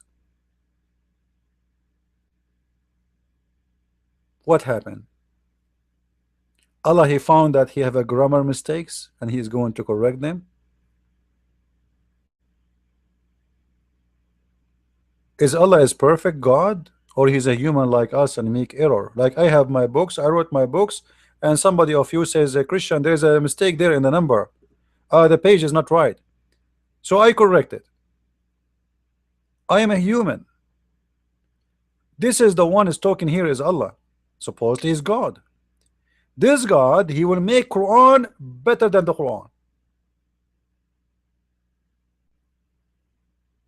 Additional to this, to make it more stupid, he said similar. Unbelievable. Imagine I make you forget the Quran and I make a similar Quran. So what the point? Why you make me forget if it's going to be the similar? You know what I mean? If it's going to be similar, so what the point? Imagine you have a car, BMW, made in the year 1980. I say to you, I'm going to burn your Quran and give you burn your car and give you a similar car. So what the point? You want to burn my BMW the model 1980, and you will give me BMW 1980? That's stupid. Are you guys getting my point? He is going to make you forget Quran and give you something similar. I will give you an idea. I will say shish kebab is better than hummus, and then I say to you, forget this sentence, I will give you something similar. And now it's time to give you the similar. Shish kebab is better than hummus. If it's going to be similar, it's mean the same. So what the point? But let me tell you what happened here. Muhammad the liar, because he could not recite the same verse twice in the same way, so he have to come with an excuse why he keep forgetting the Quran, and why he when he recite he don't say it the same way. So he made this verse. Allah is causing Muhammad to forget the Quran because you want to give him better Quran. Are you getting my point, guys? Muhammad, because he's a scam, he's a liar, he cannot say the same sentence twice correctly. So to give himself an excuse why he is not reciting them the same, he said, well, Allah, he caused me to forget, but don't worry, Allah will give me something better or similar.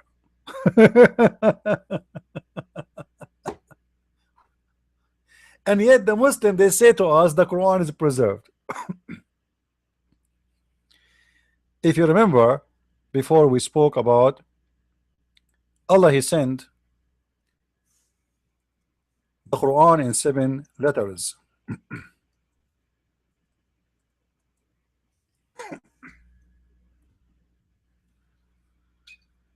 Oh boy.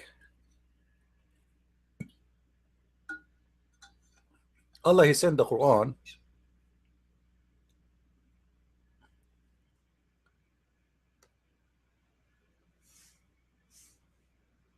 let us see.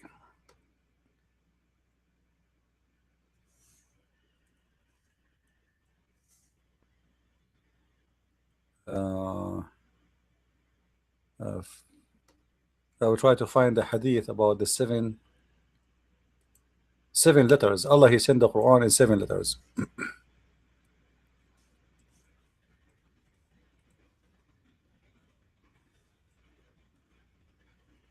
According to the hadith,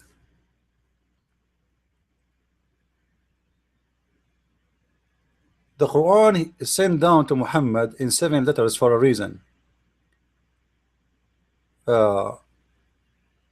Muhammad, he requested from Jibreel to send him more Quran, which means there is 7 Quran. There is 7 Quran. And the reason for those Quran to be sent, if Allah, he sent the Quran in 1 letter, which means 1 Quran, 1 way of recitation, 1 way of saying it, his followers will not be able to comprehend. And I want people to remember this, because this is extremely important, and that will destroy all of Islam as religion.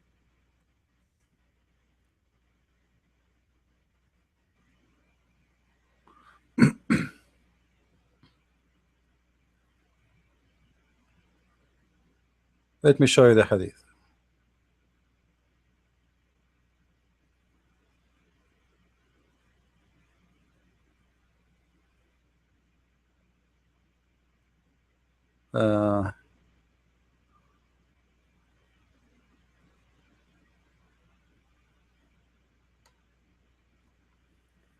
There's different one. I'm trying to find the other one.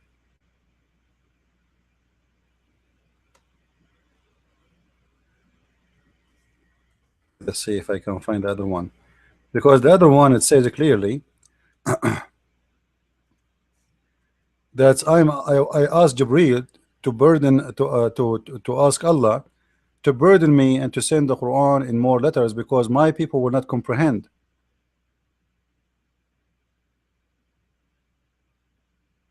This is not the one I'm looking for, but let me see. I will try to find it.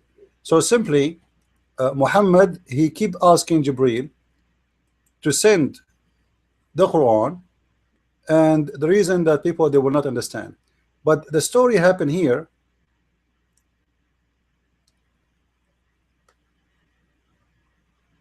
When 2 guys, they were reciting the same verse in the Quran, or the same chapter, but each one of them, he recited differently.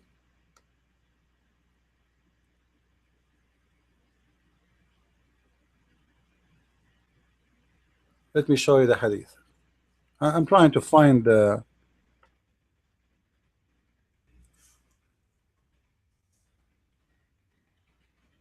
let's hope we will find it. This one, here we go. Read with me, please. 2 guys, they were reciting the Quran, and Umar ibn Khattab, he witnessed the 2 guys when they are reciting, but he noticed that each one of them, he recite different from what he heard before. All right, I heard Hisham ibn Hakim ibn Hizam, etc., reciting the Surah Al-Furqan in a way different from that of mine. Allah Messenger had taught it to me in different way. So who is the one who taught him the different way? Muhammad. All right. So Umar al-Khattab is witnessing for this story. All right. Anyway, so they get the guy. They took him to the two guys. They put them in the front of Muhammad, and Muhammad he said to the first one, "Okay, recite the verse for me." All right. As you see here, and this guy he was arrested. Like they took him like as if he is making a crime. So Muhammad he asked him to recite the Quran, and he recited. When he is done, Allah apostle he said, it was revealed in this way. So he agreed with the recitation. Then he asked me to recite it, and when I recited, he said it was revealed in this way. Remember, based on this, we should have now two Quran, have two recitation. And when we say two recitation, it means the words are different, not the singing. To the point the recitation was different, to the point the guy was arrested. They grab him and they brought him to Muhammad for he is fabricating Quran. This is not the same. But now we cannot find those recitation. They are gone. And Muhammad confirmed that the first one was right and the second one was right. So what was the problem? Muhammad he said, the Quran was revealed in 7 different ways. So recite it in the way that is easier for you. Muslims, I want the easier one. Which one? Do you have the difficult one? Do you have the easier way? Where is the 7 Quran? Based on this, we should have the Quran in 7 ways right now here. Do we have 7 Qurans? Where they go?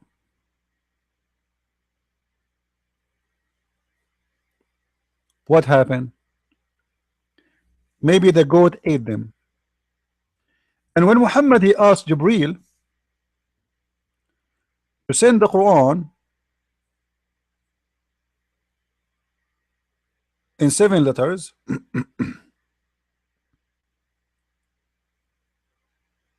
here we go, I found it.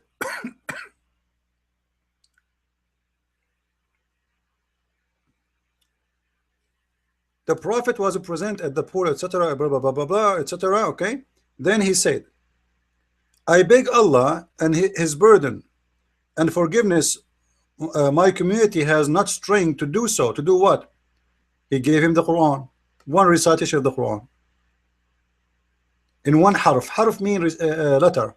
All right, the word harf mean letter, which means recitation in one dialect. Let's say.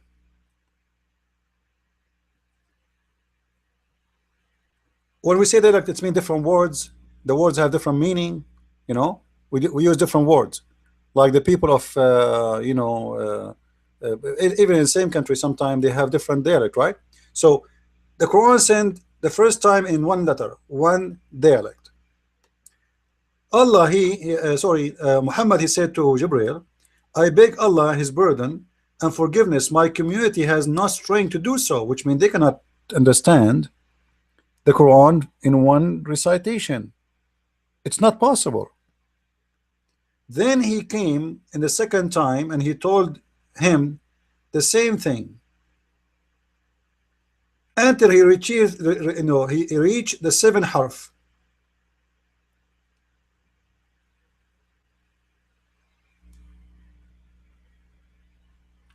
So Muhammad he have a reason to ask for 7 Quran. His nation will not be able to comprehend the Quran with one recitation. So Muslims, where is the 7 Quran? Any Muslim have an idea? As long Muhammad himself, he is saying to Allah that my nation cannot comprehend.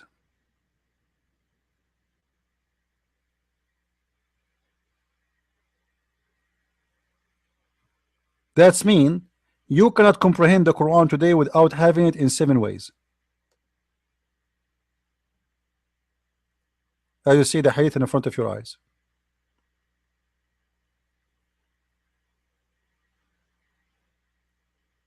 Allah has commanded you to recite your people the Quran in one dialect. Upon this, he said, I ask from Allah burden and forgiveness. My people are not capable of doing it. So one Quran is not enough for the Muslims. This is a strong hadith. This is not a weak hadith. This is approved by all Muslims. Quran as one Quran is zero Quran. Allah sent Quran one. Muhammad is saying no, Allah doesn't work this way. Look like Allah was a stupid and Muhammad is a smarter. So he's correcting him. And he said to him, you know, Allah, don't be stupid. You know that my people cannot do that. One Quran is not enough for them to comprehend.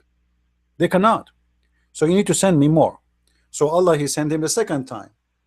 And then Muhammad, he disagreed. As you see here the story. Then he came second time and said, Allah has commanded you, you should recite the Quran to your people in 2 dialects. This is the second time. Upon this, Muhammad, he said to him again, I seek burden and forgiveness from Allah. My people will not be able to do so. So this is the second time. It's not enough. Jibril came for the third time, and he said, Allah commanded you to recite the Quran to your people in 3 dialects. It's a bazaar, you know, like, you know, you go in the market in those countries where you do bazaar with them about the price, and you negotiate, and then you get what you want. So Muhammad is doing bazaar with his God. Upon this, he said, which means Muhammad, I ask burden to Allah and forgiveness from Allah. My people will not be able to do it. You will not be able to do it. Who his people? This guy, he have the people of Quraysh, a smaller tribe. They are Arab. They are all of them. They have one dialect anyway. What 7 dialect? It's a small town. And this is not about the dialect. They are, you know, here they are saying, the Muslim today, they are saying dialect. So I'm going with their statement.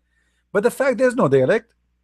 But because Muhammad is a liar, he cannot recite the same Quran twice the same way. So he gave himself the maximum opportunity, you know, 7 Quran. This is why when they come to Muhammad, they ask him to recite a verse. They say, oh, go ask Ibn Abbas. Go ask Ibn Mas'ud. Go and ask this guy and this guy. Go and ask Ibn Nafi'. Why? Because Muhammad, he is afraid if he recite it, he will make a mistake. So he asked his followers, don't ask me about the verse. Go into this guy. He know it all. Muhammad himself, he do not know how to recite it again.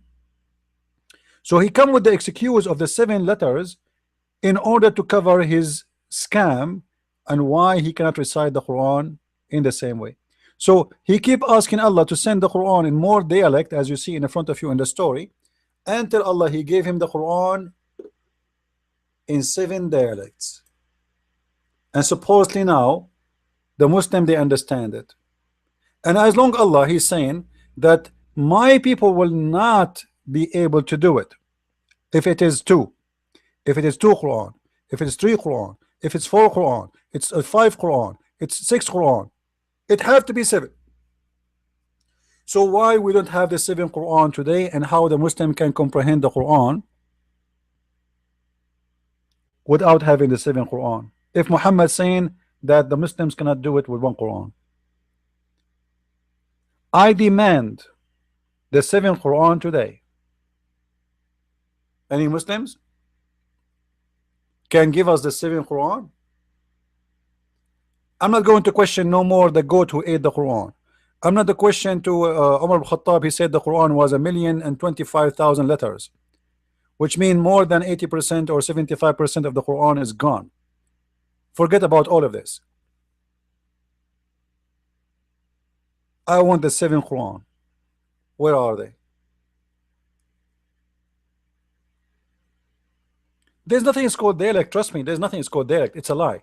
But because Muhammad, you see, Muhammad, he is a prophet on a tribe, small tribe. All his people, they speak the same language. You know, Muhammad was not, you know, like during his time, he was not really expanding that much. Islam expand after Muhammad death. The only one from his people who they are not from his people, it was Salman al-Farisi. He is a Persian and he learned Arabic. And Muhammad did not give Salman the Farisi, the Persian, did not give him Quran in Persian. So all of this Quran is in Arabic still. So what dialect? It doesn't make sense.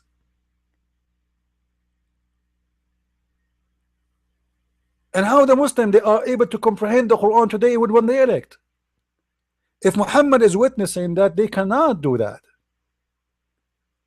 And remember, the Arab in the time of Muhammad, they are Arab, pure Arab who speak perfect Arabic. So if the Arab in the time of Muhammad cannot understand the Quran in Arabic in the time of Muhammad, how the people who read now right now who live in Pakistan, they can comprehend the Quran in Arabic, which a language they don't understand? Allah, He is willing to give the Quran in 7 dialects for Arabic, but He is not willing to give it in 1 dialect to the Pakistani, to the Indian, to the Chinese. Are you getting my point? So obviously the whole story was a scam, and the whole story is just to fool people around and make them believe that Muhammad is a prophet, because he keeps saying things he cannot repeat twice. And the easiest way to say that God, He sent me the Quran in 7 ways.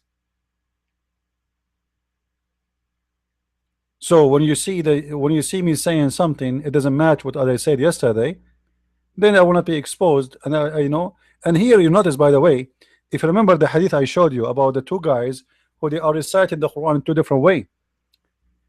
There is something very important, maybe you did not notice, that those 2 guys, they never heard Muhammad saying that there is Quran sent in 7 letters, otherwise they would not fight over it. Correct? Which means Muhammad, he never mentioned this until he got to be exposed. How come Muhammad never mentioned that until they fought in front of him, that we received Quran, we heard the Quran to you from different way?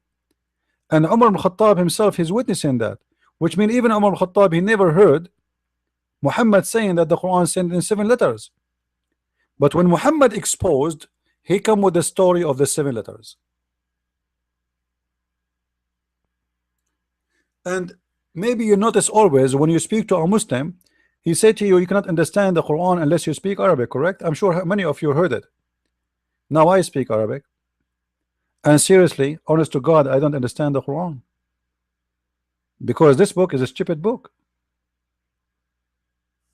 If you go and examine the Quran, you will see stories that nobody have any ideas what those stories are talking about, and there is no connection between the verse before it and the verse after it. And in the best scenario, you will find the Quran, because it's an empty book, it's someone repeating himself like a crazy man, like a drunk guy. I will give you an example.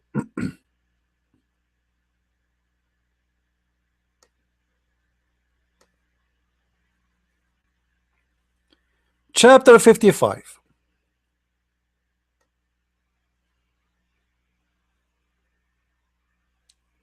Read with me this verse. I hope it's clear for you on the screen.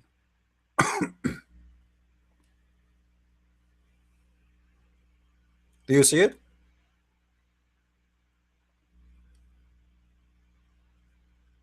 This is chapter number 13. Sorry, this is chapter 55, verse number 13. All right? But look, this is verse number 16. It's the same verse. This is verse number 18.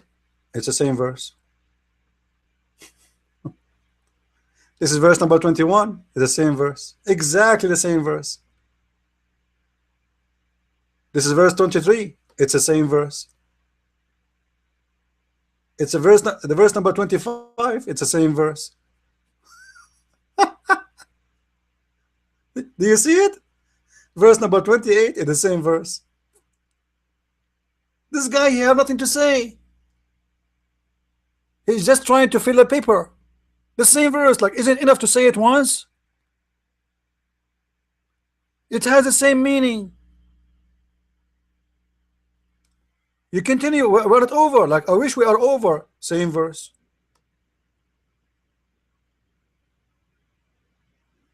Same verse.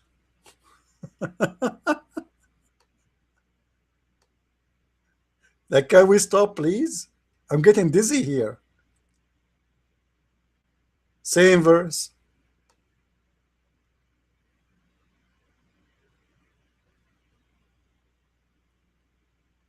Same verse.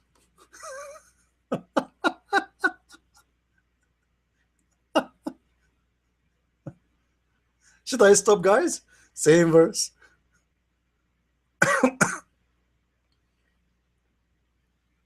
Same verse.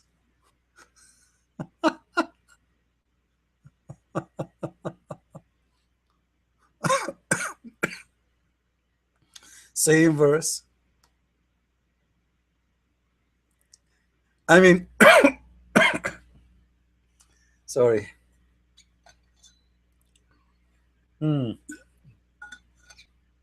Hold on, hold. I just remember something. I don't want to continue with same verse. It's long.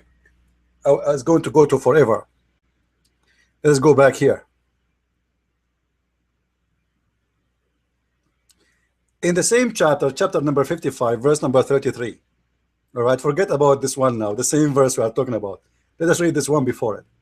O you assembly of the jinns and men, if it be you can pass beyond the zones of the heavens and the earth, pass ye, not without authority shall you be able to pass. If we ask the Muslim, they say Allah here is making a challenge to the genies and to the human to go out of the earth. And Allah saying nobody can do that without permission of Allah to pass. And how the pass will happen? This will happen only twice. Either to the prophets, like Muhammad when he went to the seventh heaven in the top of flying donkey, or when people they go to heaven. That's it. But what happened? What happened, my friend, when the Soviet Union they sent the first spaceship to the sky? Allah challenging mankind to pass the zone of the earth.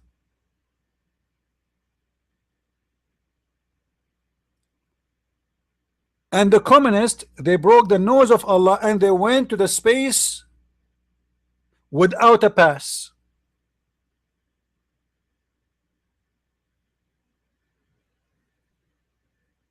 And then the American did it. And the Muslim until now they could not do it. The disbeliever, they get the pass before the Muslims get the pass. This is additional proof that Muhammad is a fabricator. Muhammad, he never imagined that people they will be able to go out of to the space. That's hard to believe, right? That's like imaginary. Unless you want to imagine Muhammad going in the top of the flying donkey. It was the first rocket to go to the space. So when he made this challenge, he exposed himself again. Anyway, I hope you guys, I hope I did cover everything about this topic. Are we, any question? Anyone he could not get anything? You can go anytime. Like some people sometimes ask me how we can find the reference you show in the videos. It's very easy. You can freeze the video, type in Google exactly like right now. What do you see in the front of your screen? Try to type 3 words of them exactly as you see them in the screen, and you will find them in Google. Are you getting my point? Any reference you see in my screen, you can find it in Google. Just type it exactly as you saw it in my screen. Freeze the screen, the video, type it in Google, and you will find it. This is always you can do when you are looking for a reference I just showed you. So I hope that's you know, you guys you have a good learning for today about this topic. And when a Muslim he says to you the Bible is corrupt, tell him you are talking about the Bible of Allah, and the Bible of Allah is corrupt. We have no problem with that. And your God Allah got screwed. He is used to it. He sent 124,000 prophets, and all their books are corrupt. So your God is a loser. It's the same as someone you give him $124,000, and then he says to you, "Hey, I saved $1." Well, you are a loser. Losing $124,000 and saving $1, that means you are a big loser. Now today we are going to open our chat room after, just give me a break, right, to rest my throat, and we will have our pal talk, and we will broadcast on YouTube again, maybe in 4 hours from now. Just give me time to rest. As you see, I'm coughing already. It's not easy to speak for many hours, but I'm doing my best, you know, to share with you guys, and I hope people, they are learning and they are educating others.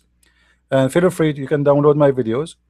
Like people, they get upset because I deleted my videos. I get upset because I don't see you downloading my videos.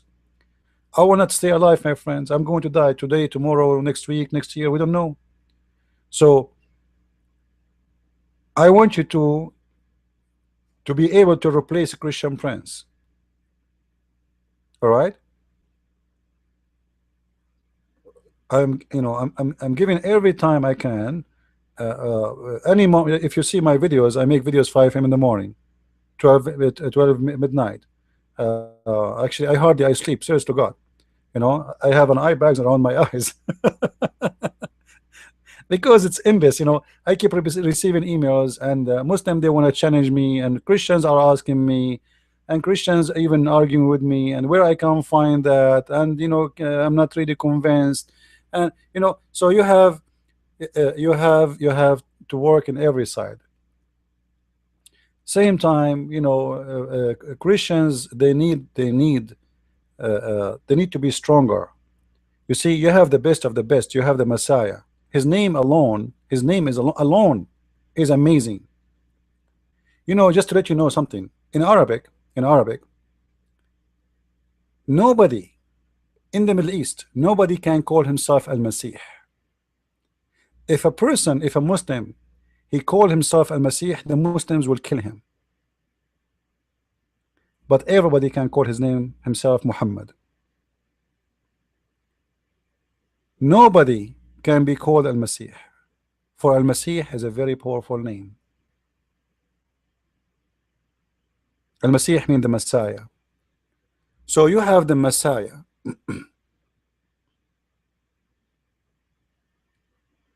You have the Messiah on your side, and that's equal to any army in the world, and the whole world cannot be against you, cannot do anything to you.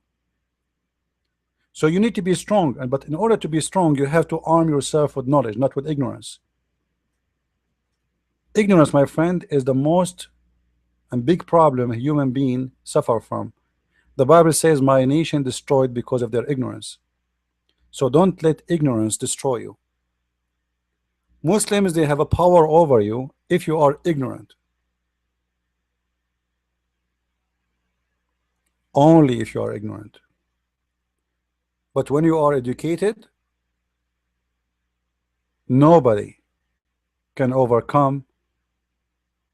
What do you have? Because you have the truth.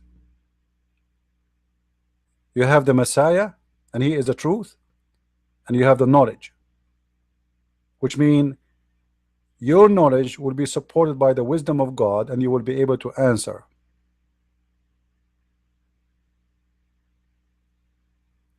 So let us share the knowledge, and let us spread the knowledge with others. For free you took, for free you give. I took for free. The Lord, he blessed me with knowledge, and I share it with you as I receive it. So please help me, and if any of you would like to invite me to your church, to conference, I will be so happy to do so. And again, just to remind you, I do it for free. I do it for free, which means if your church is a poor church, there's no worry. I'm willing to sleep in the couch. Just invite me. I'm not like those guys who will ask you to reserve for me 5-star hotels and rent a car for me. It's for free. If you give me a couch in the church, I will be honored to sleep in the couch in the church to serve God. We are not doing it to serve ourselves. We are doing it to serve the Lord. So help me so we can help others. And I want to say thank you for being here. please subscribe to our channel. And again, we will be in YouTube today. We'll broadcast and we will be in Paltalk. Let us say at 4 o'clock, 4 p.m. New York time exactly. All right. So those who want to follow us in YouTube, we will make a new broadcast in 4 hours from now. And we will be in Paltalk at the same time. Now, Paltalk is a program you can you can download, and you can join us if you feel like if you are interested. Now we have a Facebook page. If you like, you can subscribe to our page there. Maybe this is a good way to follow up with us, because always when we open the room, I pause there and I say, guys, I'm going to open in 5 minutes or 10 minutes, or the room is open right now. All right. So this is the Facebook page for those that are interested, and we have a Twitter page too. If you are on Twitter, you can follow us. All right, this is our Facebook. Now somebody saying, if you can share in the info the reference you give. My friend, as you notice, I don't prepare the reference in my head. So I search for them in front of you, and I get them in front of you. Someone else will not be able to do so. Most of those people who speak about religion, they prepare the reference, they have it in front of them, because they are copy paste. So for me, I don't have them no more. As you see, I'm just searching, and I know the reference I'm looking for. I know exactly what I want. I know how to find it. So I don't have them in front of me, so later I can pause them for you. Maybe next time, if you do it, ask me in the text for the reference before I flip the page. That will be better. I will post it for you before we change. You know what I mean? Like if there is a link you like me to post, because as you see, we are changing. We don't. I cannot open like 100 pages in my screen. This is why we keep flipping. Now this is our Twitter. For those who they are interested, let me post it for you.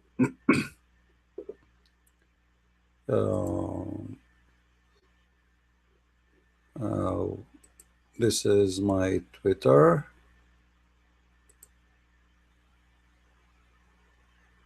Okay, here we go.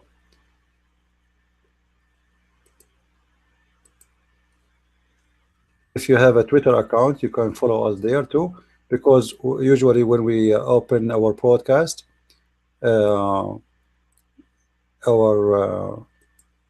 automatically our account send the link to Twitter.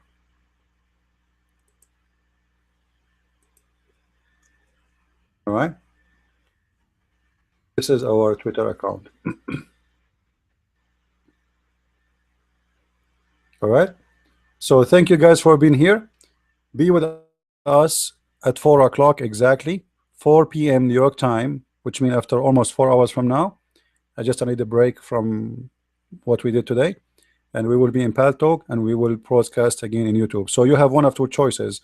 If you cannot get to Paltalk, you will be able to watch us in YouTube. Now in YouTube, we might not be able to broadcast right away. We wait until people they gather, and then we start broadcasting. So you have to have patience a little bit. Right when we have more people coming, we start the broadcast. So we will open Paltalk maybe 4, and then maybe 4:30 we will have YouTube running. All right, until I see you afternoon, I say thank you very much for being here, and Christ is Lord, Islam is false. I mean to that, and see you soon again. God bless.